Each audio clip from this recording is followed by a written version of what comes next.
L'actualité a été chargée ces derniers mois avec l'arrivée du 180-600 chez Nikon et du 150-500 chez Tamron. Ajoutez à ça le 100-400 sorti l'année dernière, et ça nous donne 3 téléobjectifs qui se ressemblent pas mal, et en choisir un, ben ça va être assez compliqué. Pour vous aider, je vais faire passer une série de tests à ces 3 optiques pour déterminer lequel choisir.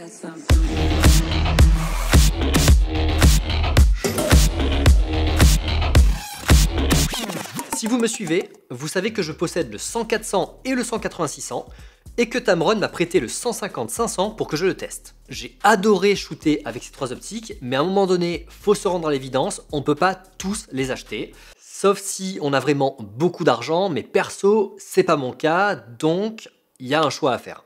Et ce choix, il est pas si évident que ça. D'un côté, on a le 100-400 de Nikon. Petit, léger, polyvalent, c'est l'optique à tout faire en nature. Il a un range intéressant sans être trop déconné, et surtout, il permet une utilisation intensive en milieu difficile d'accès. De l'autre côté, on a le 180-600 de Nikon. Gros, imposant, c'est l'optique pensée pour l'animalier avec une focale maximum de 600 mm. Et au centre, on a le 150-500 de Tamron, pensé pour tout faire. On est à seulement 100 mm de plus que le 100-400 de Nikon et seulement 100 mm de moins que le 180-600. Du coup, vous avez été nombreux à me contacter pour me demander conseil. Beaucoup ne savent pas faire de choix entre ces 3 optiques et franchement, je les comprends, c'est vraiment pas évident. Certains m'ont dit que le 100-400 de Nikon n'avait plus de raison d'être, ce qui est un peu extrême quand même, et d'autres voulaient carrément revendre leur 180-600 pour s'acheter l'optique de Tamron. Alors du coup, je me suis dit que fallait faire une vidéo, comparative pour vous aider à faire votre choix. Je me sens un peu oppressé avec tous ces gros objets là. Besoin de place. Alors, que les choses soient claires, je ne vais pas vous dire quelle optique acheter. Je ne possède pas la parole divine, donc c'est pas moi qui vais vous dire quoi acheter. En fait, après avoir décortiqué ces 3 objectifs, je me suis rendu compte qu'elles avaient toutes leurs particularités et qu'elles se révélaient dans des domaines d'activité différentes. Donc ce que je vais faire, c'est que je vais mettre ces points en avant et c'est vous qui allez faire votre choix en fonction de votre pratique de la photo. En termes d'encombrement, le 150-500 et le 100-400 sont kiff-kiff. C'est grosso modo la même chose et ils rentrent très bien dans un sac photo. Par contre, le 180-600, lui, il est quand même un peu plus imposant. Alors, il va pas rentrer dans tous les sacs et ça va être plus difficile de grimper des montagnes avec lui. Alors, c'est pas impossible, je l'ai fait pour le Brame Dessert, mais bon voilà, c'est un peu plus difficile. En gros, les 150-500 et 100-400, ils ont été avant tout pensés pour la mobilité. Et le 180-600, un peu moins. En termes de poids, ça va se corser. Le 100-400, lui, il est ultra léger. Il pèse 1350 grammes, soit 525 grammes de moins que le 150-500 et 790 grammes de moins que le 180-600. C'est quand même pas mal. Alors, c'est clairement l'objectif le plus simple à utiliser sur la durée et même pendant un trek de plusieurs jours, il vous dérangera pas. Moi, c'est ce que j'ai fait. L'année dernière, j'ai passé, je sais plus, 4-5 jours dans le Mercantour avec lui et j'ai jamais fatigué. Enfin, en tout cas, pas des bras. Le 150-500, lui, alors il n'est pas si lourd, mais quand même. Sur une journée, un week-end, pas de souci, normalement vous ne devriez pas fatiguer, mais par contre sur un trek entier, on est quand même à 500 grammes de plus, et 500 grammes, c'est quand même pas négligeable, parce qu'avec 500 grammes, on en fait des choses, surtout sur du bivouac. Alors, en ce qui concerne le 180-600, donc là, pour moi, c'est pas la même catégorie. Avec lui, on est clairement à la limite. Alors, ça reste utilisable à main levée, clairement, mais vous allez quand même fatiguer beaucoup plus rapidement. Donc pour moi, celui-là, en rando, oui, en trek, pas du tout. Il est trop lourd pour ça. Donc en termes de poids, même si ces 3 optiques, elles restent utilisables à main levée, on a quand même un gros avantage pour le 100-400. Avec lui, vous serez tranquille, vous ne pourrez pas fatiguer. Pour les 2 autres, ça reste acceptable, mais bon, on est quand même pas mal plus lourd. En termes d'ergonomie, on va avoir pas mal de différences entre ces 3 optiques. Alors, première chose, le 180-600, lui, il a un zoom interne, ce qui fait que le fût ne va pas bouger quand vous allez changer votre plage de focale, alors que les deux autres, c'est pas le cas. Les deux autres, quand vous changez votre plage de focale, le fût va s'avancer. Donc c'est le cas pour le 100-400 et c'est aussi le cas pour, hop là, le 150-500 de Tamron. Alors c'est un désavantage si vous faites de l'affût et si vous avez votre matériel sur une tête pendulaire. Ça veut dire que vous ne pourrez pas changer de focale au risque de perdre l'équilibre. Ça peut aussi être un problème au niveau de la discrétion. Un fût qui s'allonge, c'est un mouvement en plus qui peut être détecté par l'animal que vous shootez. Donc voilà, à vous de voir comment vous pratiquez un petit peu la photographie animalière. Moi, j'aurais envie de dire que le 180-600, il est plus adapté à l'affût, alors que le 100-400 et le 150-500, ces deux optiques, elles se prêtent plutôt à la billboard. En termes de personnalisation, le 100-400, il est quand même mieux loti que les autres, puisqu'on a deux boutons programmables ici et là, et aussi une bague en plus customisable, donc une troisième bague, sur laquelle vous pourrez assigner ce que vous voulez, type les ISO par exemple, ou alors la modification d'exposition. Le 180-600, lui, il n'a qu'un seul bouton programmable ici, et seulement deux bagues, il n'a pas de bague customisable. Et le Tamron, lui, il a aucun bouton customisable et aucune bague programmable, donc il n'est pas customisable. A noter aussi que le 100-400 dispose d'un écran LCD. Alors bon, je pense pas que ce soit un argument ultime en sa faveur, mais bon voilà, il est là cet écran, donc si vous l'utilisez, sachez que lui, il en a un. Alors un autre point qui différencie ces trois optiques, qui différencie surtout l'optique de Tamron, c'est que déjà Tamron, il a un bouton lock qui permet de bloquer la focale au minimum pour être sûr que ça bouge pas. Et autre point, si jamais je choisis de me mettre en, je sais pas moi, 300 mm par exemple, et que je ne veux vraiment pas bouger, j'ai juste à relever la bague, et là, c'est verrouillé, ça bougera pas. Donc ce système, il est quand même assez pratique parce que moi, ça m'est arrivé plusieurs fois d'avoir un changement de focale impromptu sur le 100-400. Voilà, d'être, je sais pas moi, 300 par exemple, et que ça bouge sans que je le veuille. Donc à ce niveau-là, point positif pour le Tamron sur l'ergonomie. Enfin, dernier point qui va différencier cette optique, ça va être le sacro-saint collier de trépied. Celui du 100-400 mm n'est pas incroyable, mais son système amovible le rend facilement remplaçable et surtout, il est compatible avec celui du 70-200 mm. Alors celui du 180-600, il est juste nul, il n'est pas compatible arcade suisse. Si vous voulez l'enlever, il va falloir dévisser pendant longtemps ce truc-là, voilà. Et une fois enlevé, il a un encombrement qui est super important. Donc ça, à ranger dans une valise ou à ranger dans un sac photo, c'est super relou. Et en plus de ça, donc vu qu'il n'est pas compatible arcade suisse, vous allez être obligé de rajouter une platine dessus, platine qui rajoute du poids. Donc non, moi franchement le collier de trépied du 180-600, je le trouve un peu éclaté au sol.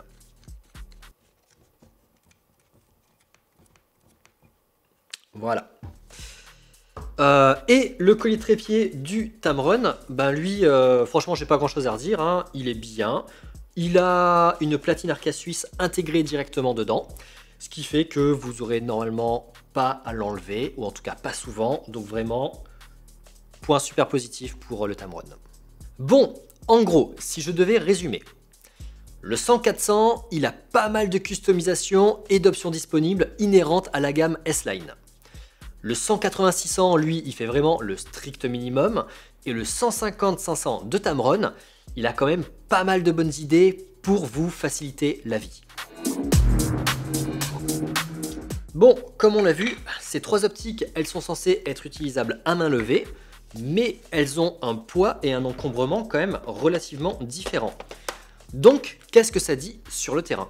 Alors, le 180-600, il va avoir tendance à partir vers l'avant comme ça, si jamais vous utilisez des petits boîtiers type Z6 et Z7.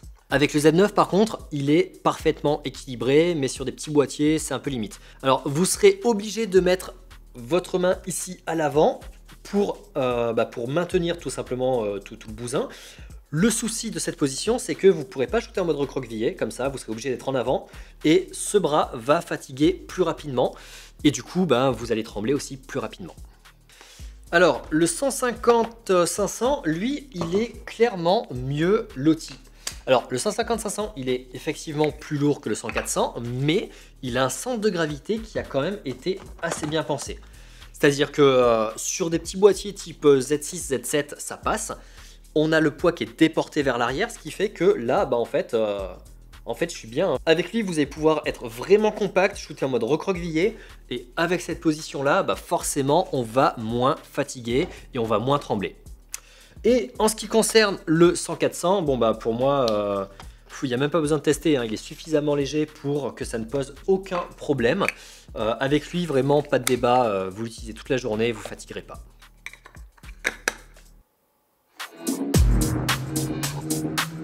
Ces trois optiques ont une plage focale qui peut sembler très similaire.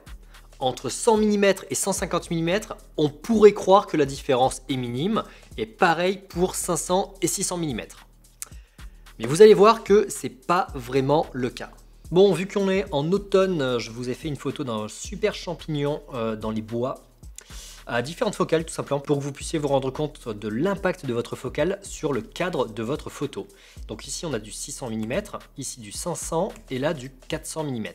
Donc déjà, ce que je remarque, c'est qu'entre 400 et 600 mm, on a effectivement une grosse différence, hein, c'est pas négligeable. Par contre, entre 500 et 600, c'est beaucoup plus anecdotique. Ça, c'est quelque chose qui peut être croppé assez facilement si vous avez un capteur avec une assez bonne définition. Par contre, 400, un petit peu moins, on est quand même un petit peu léger, je trouve. Bon, en plus, le crop ici, entre 500 et 600 mm, personnellement, il ne me dérange pas, parce que on n'a vraiment pas un gros changement en termes d'écrasement des perspectives, hein. Moi, un crop pour passer du 500 à du 600, je trouve ça complètement acceptable.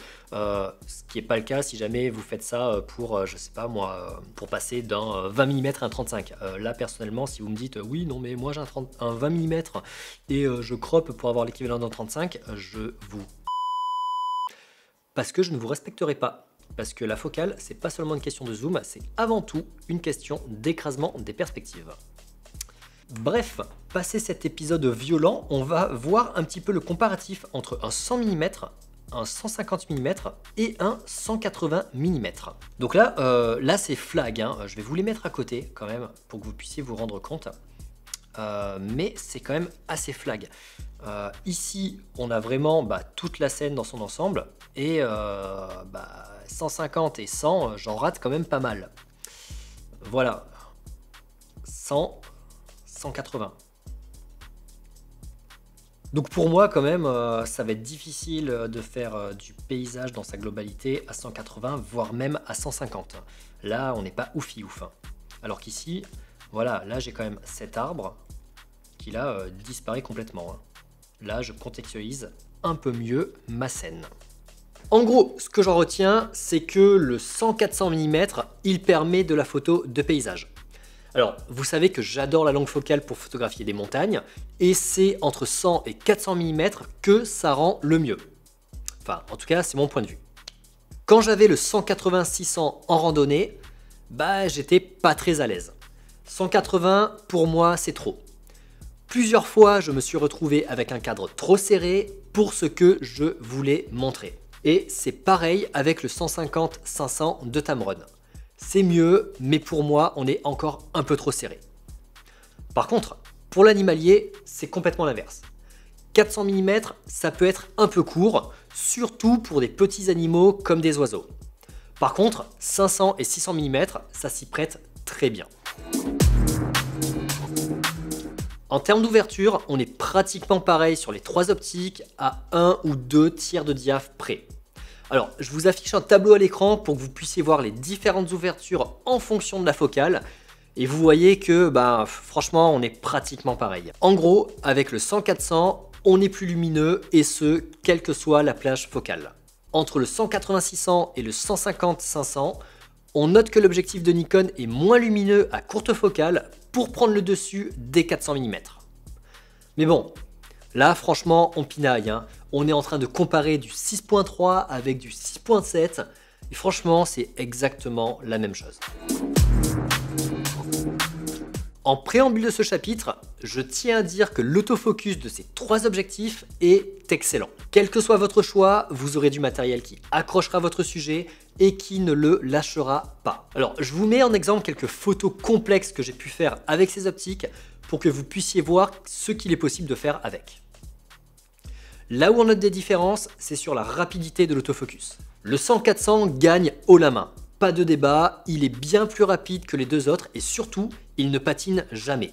Franchement, c'est sur ce genre de détails qu'on voit que c'est une optique de la gamme S-Line et que vraiment, elle a été très bien pensée. Pour le 180-600, c'est moins bon. On observe une légère patine quand on passe d'un objet lointain vers un plan rapproché. Et bon, on est quand même aussi plus lent que le 100-400.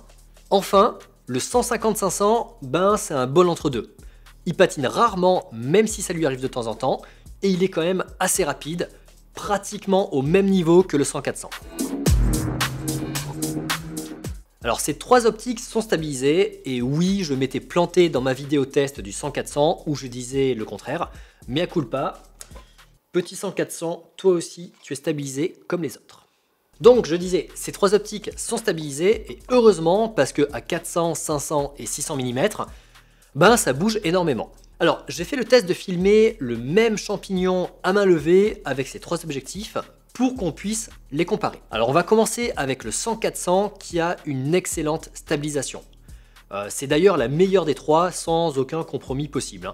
Je pense que c'est quand même grandement aidé par son poids parce que je vous rappelle qu'il est entre 500 et 800 grammes plus léger que les autres et forcément, ça a une incidence sur la stabilité de l'image. Mais quand même, quand on compare avec la vidéo non stabilisée, c'est quand même assez impressionnant. Le 180-600 s'en sort aussi très bien et ce malgré ses 2 kg. Vous pouvez voir qu'à 400 mm, il est un poil moins bon que le 100-400 et qu'à 500 et 600 mm, il s'en sort vraiment très bien. C'est assez impressionnant. Je vous mets aussi la vidéo non stabilisée pour que vous puissiez voir les gains que vous avez avec la stab. Enfin, le Tamron est en dessous des 2 optiques de Nikon. On voit clairement des sauts dans la stabilisation qui vont vous donner une image un peu dégueulasse après une stabilisation en post-prod. On a ces sauts en 400 ou 500 mm, ce qui fait que Tamron s'en sort moins bien que Nikon. Alors, il faut garder à l'esprit que ces sauts, ils seront problématiques en vidéo, mais en photo, on s'en fout. Ils se verront pas, puisqu'on filme pas, donc un saut, ça se voit pas. Mais bon, quand même, en vidéo, ça peut poser des problèmes. A noter qu'il est quand même possible de corriger ça en shootant en slow motion à 100 images par seconde. C'est d'ailleurs ce que j'avais fait quand j'étais allé shooter les bisons d'Europe dans les Alpes. Voilà, c'est quelque chose qui se fait beaucoup en animalier, de shooter en slow motion, et ça a pour effet de lisser encore plus la stabilisation. Et bon, avec ces réglages, le Tamron, il reste utilisable quand même en vidéo. Alors, pour ce chapitre, on va sortir la sacro-sainte mire et voir ce que ça dit. Donc, on va commencer par le 180-600. Donc le 180-600 à 600 mm, donc comme d'hab, je vous laisse les exifs ici et là. Là, vous pouvez voir de quel objectif je parle. Et là, vous avez les exifs de mon boîtier. Donc le 180-600, si jamais je commence à quoi? À 600 mm. Je vois qu'au centre il est un petit peu mou, donc je suis à 600 mm à 6.3, donc son ouverture la plus grande possible à cette focale là. Au centre je suis mou, au centre je suis mou et sur les angles aussi. Sur les angles je suis mou et au centre c'est mou, mais je pense que sur de la vraie photo c'est acceptable. Si je passe à f8, je suis un peu mieux mais ça reste pas parfait. Et dans les angles je reste encore un petit peu mou. Et f11, c'est acceptable dans les angles, c'est pas parfait mais c'est acceptable. Et au centre, c'est pas mal. On reste un poil mou, mais c'est pas mal. Donc à 600 mm, vous n'aurez pas un piqué optimum, mais bon, ça en photo, ça passe quand même pas mal. 500 mm à 6.3. Là, je commence à être un peu plus sharp, enfin même carrément sharp au centre. Et dans les angles, ça s'améliore énormément. Si jamais je passe à f8, dans les angles, on est pas mal. Et au centre, je suis carrément bien sharp. Et f10, là je suis parfait au centre. Parfait au centre. Et franchement très bon dans les angles. Alors tant que je suis à 500, je vais venir le comparer avec le Tamron. Le Tamron à 500 mm, qu'est-ce que ça dit? Tamron à 6.7. Tamron 500 mm 6.7, on est un poil mou, mais pas trop, hein. Et dans les angles, on est pas mal aussi. Donc vas-y, je vais faire un petit test entre mon 500 en 6.7 et ici mon 500 en 6.3. Donc en haut, j'ai le Nikon et en bas, j'ai le Tamron. En vrai, le Nikon s'en sort mieux. J'ai l'impression que Nikon est plus sharp que Tamron. En tout cas au centre et sur les angles. Sur les angles, ça m'a l'air d'être à peu près kiff-kiff.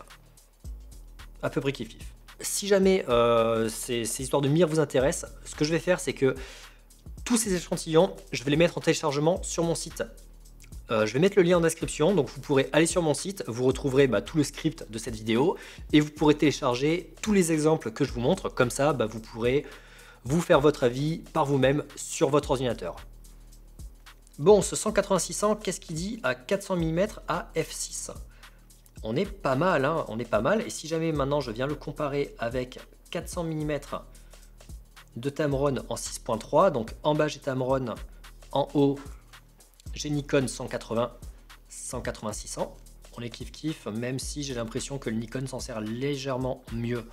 Et dans les angles, on est kiff-kiff aussi. Bon, maintenant je vais ajouter mon 100-400. Hop là, à pleine ouverture. Alors le 100-400 à 5.6 dans les angles, c'est pas ouf.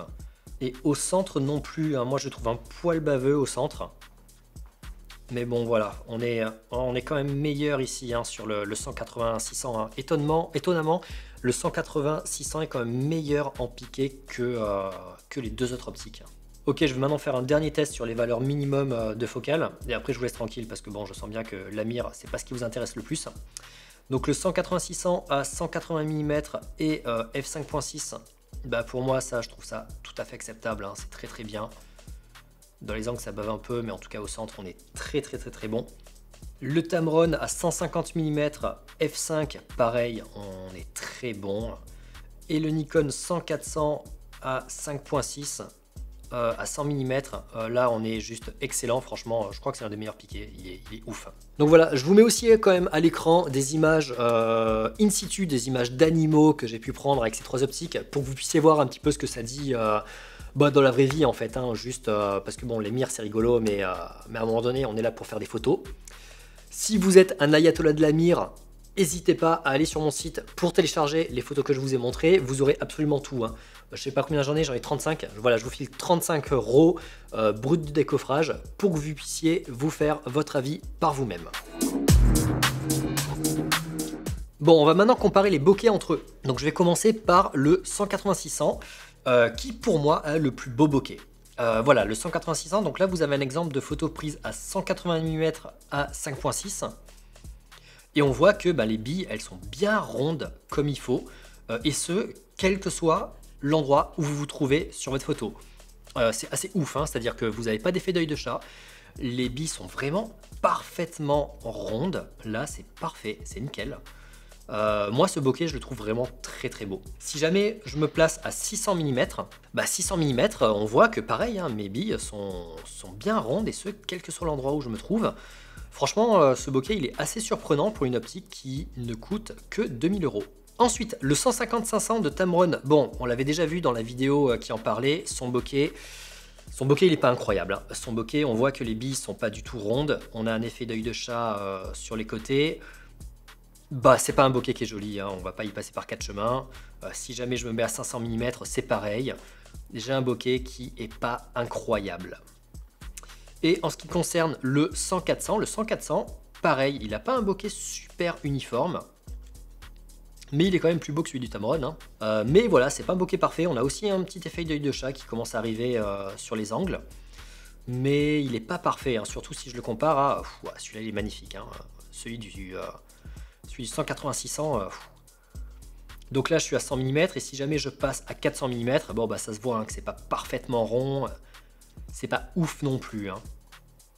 Voilà, donc moi, si je devais comparer ces trois bokeh, si je devais les classifier plutôt, clairement, le 180-600, il est au-dessus de la pile, hein, il est bien meilleur. Ensuite, on a le 100-400 qui est pas incroyable, mais qui fait l'affaire. Et tout en bas du panier, celui du Tamron, le 150-500, qui est pas super joli.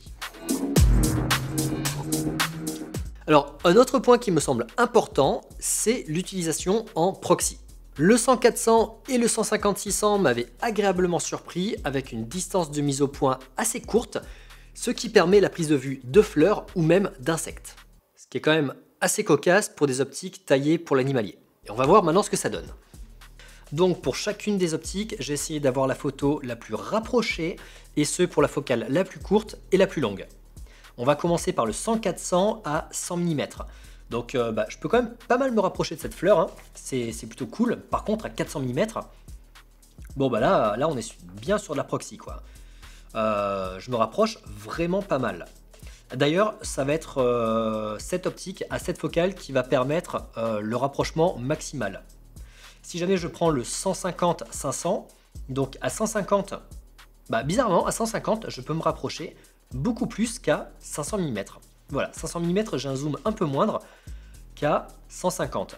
Mais bon, on est kiff-kiff, avec le 100-400 de Nikon. Et ensuite, le 180-600, bon le 180-600 on peut pas faire de... Enfin c'est difficile de faire de la proxy avec, hein. Vous ne pourrez pas vous rapprocher beaucoup. À 180 voilà on est quand même assez éloigné, quoique au final ça se rapproche pas mal du 100 mm, 100 mm du 100-400. Et à 600 mm, ce qui est bien c'est que comme vous êtes à 600 mm, ça se rapproche quand même un peu plus, hein. Et voilà, vous pourrez avoir ce rapport de grossissement là. Là ce bokeh il est quand même ouf, hein. Il est quand même super beau, hein. C'est incroyable. Bon bref, c'est pas le sujet. Donc voilà, vous voyez un petit peu à quel point il est possible de se rapprocher. Donc on pourra quand même faire un petit peu de proxy avec ce 180-600, mais ce sera plus difficile parce que objectif plus gros et plus encombrant et surtout plus lourd, donc plus difficile de faire sa mise au point sur des petits objets. Alors le 180-600 et le 100-400 permettent une utilisation avec un multiplicateur de focale. Donc c'est à dire que si jamais hop là j'enlève le caps, vous voyez qu'ici j'ai suffisamment de place pour pouvoir y mettre un multiplicateur. Alors bon personnellement j'en ai pas fait le test, hein, et ce pour deux raisons. La première c'est que je n'ai pas de multiplicateur de focale, ce qui me semble être une bonne raison, hein, puisque si je ne l'ai pas je ne peux pas le tester. Mais aussi et surtout un multiplicateur de focale, personnellement ça ne m'intéresse pas. Voilà, parce qu'un multiplicateur de focale, oui, vous allez multiplier votre focale, mais vous allez aussi diviser votre luminosité. Et pour moi, 5,6, 6,3, 6,7, c'est vraiment des valeurs maximum que je ne veux pas dépasser. Au-delà, j'ai pas assez de lumière, j'ai pas assez de flou, je vais pas pouvoir détacher mes plans, donc personnellement, je n'ai pas envie d'utiliser des multiplicateurs de focale sur ces deux optiques. Alors, vous pouvez penser différemment, hein. Vous pouvez avoir envie d'utiliser un multiplicateur de focale. Donc, c'est d'ailleurs pour ça que je vous en parle, hein, dans ce comparatif. Mais bon, pour moi, j'en vois pas l'intérêt. Autre point de vigilance, ça va être la taille des filtres. Si vous voulez acheter des filtres ND pour faire de la vidéo, il va falloir passer à la caisse pour le 180-600. Le 180-600, il fait 95 mm de diamètre et les filtres de ce diamètre-là sont assez onéreux. Donc 95 mm pour le 180-600 contre 82 mm pour le Tamron et 77 mm pour le 100-400 chez Nikon. L'avantage du Tamron et du 100-400, c'est que déjà ça va vous coûter moins cher, mais surtout vous allez pouvoir mutualiser les filtres de vos autres optiques parce que bon, 82 et 77, c'est des tailles assez standards sur la gamme Z. On va maintenant parler de la question qui fâche, le prix. Parce que là, on a quand même une grosse différence entre le prix de ces trois optiques. Alors on va commencer par la douloureuse avec le 100-400 mm. Il est vendu 3000 €, mais on peut quand même arriver à le trouver à 2700 € en fonction des promotions du moment. Le 180-600, lui, il est vendu à 2000 €, soit 1000 € de moins. Et enfin, le Tamron, lui, il est dispo à 1450 €, soit la moitié du prix du 100-400. Voilà, c'est quand même pas mal. Donc maintenant qu'on a vu tous les points de différence entre ces trois optiques, je vais les classer par point fort et par point faible. Le 100-400 est une optique avant tout maniable. Pour son range, elle est petite et compacte et elle sera votre compagnon idéal de randonnée ou de trek. Avec elle, vous pourrez tout faire, de la proxy, du paysage et de l'animalier, tant que votre sujet ne sera pas trop loin. On est ici sur une optique S-Line, donc la qualité est forcément au rendez-vous. Autofocus, stabilisation, qualité optique, tout est excellent ici. La seule limitation que je vois à cette optique, c'est son range qui se termine à 400 mm. Ça peut être un peu court pour ceux qui veulent shooter des petits animaux ou alors les gros que vous verrez de loin. Et son prix aussi, hein, il est quand même 2 fois plus élevé que d'autres optiques. Donc voilà, pour moi, ça peut être aussi un facteur limitant. Mais ce prix reste quand même amplement justifié quand on voit toutes les qualités de cette optique.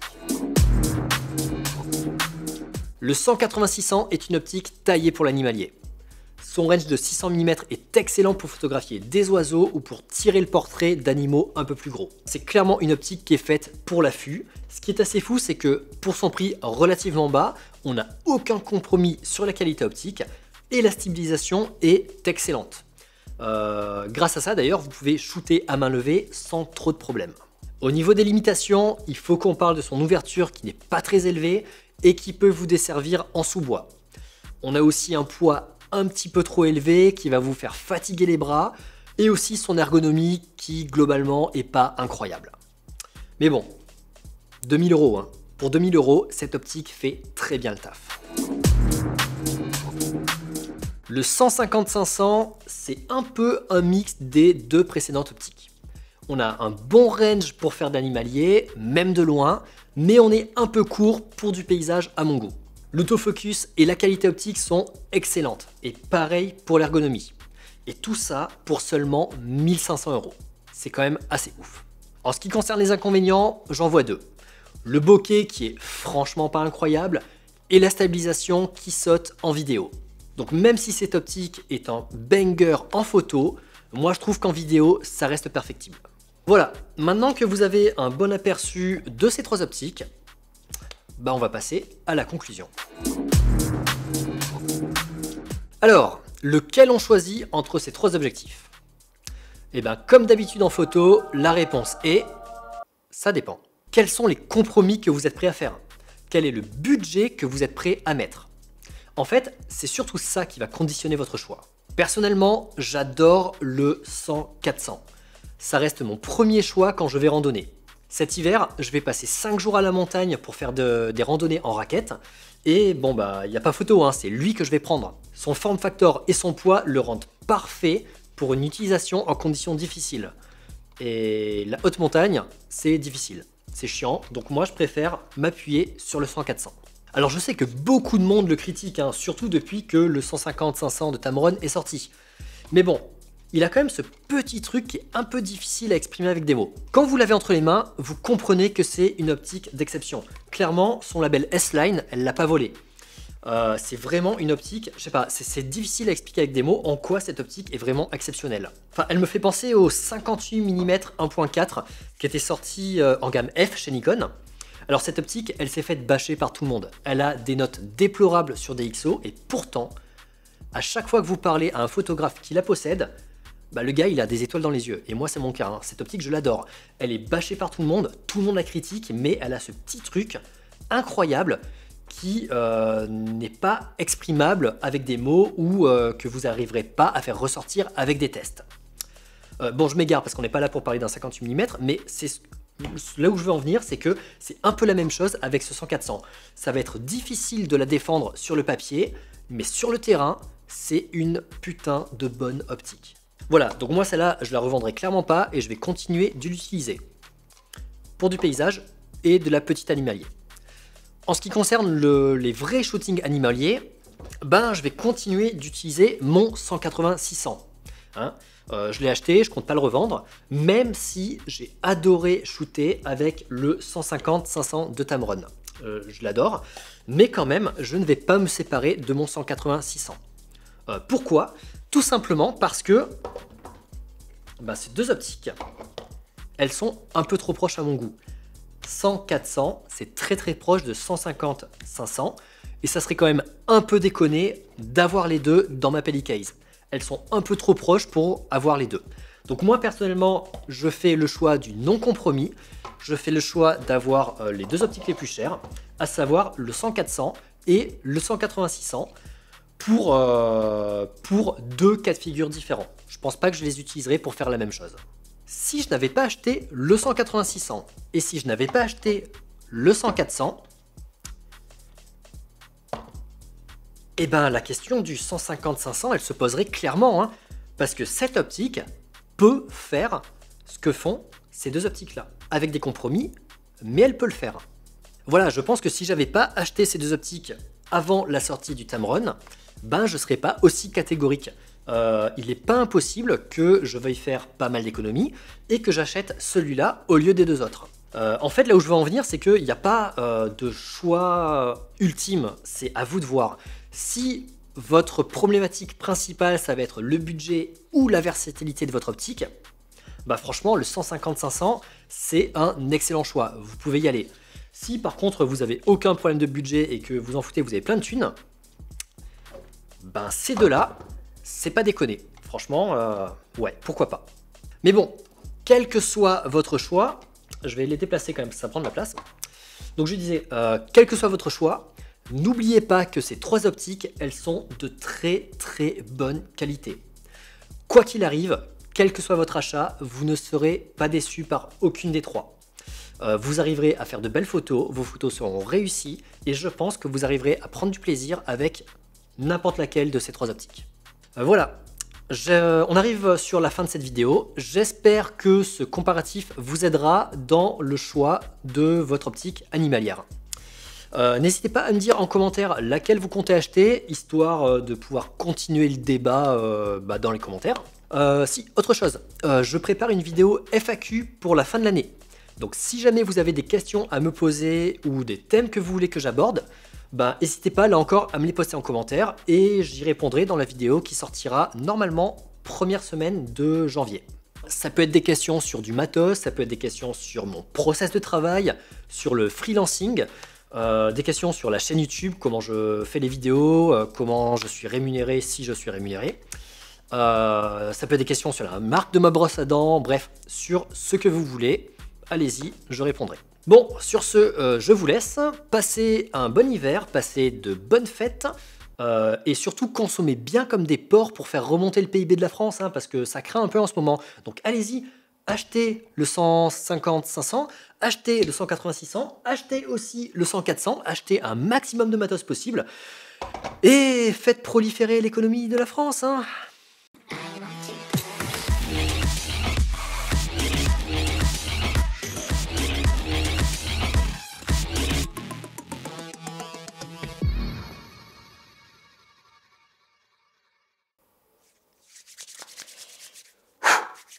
Il commence à faire sacrément froid dans ce studio là. Putain, on est bientôt en décembre. Et je sais pas, moi, il doit faire quoi, 15 degrés ici. Et je peux pas mettre le chauffage parce qu'il fait du bruit.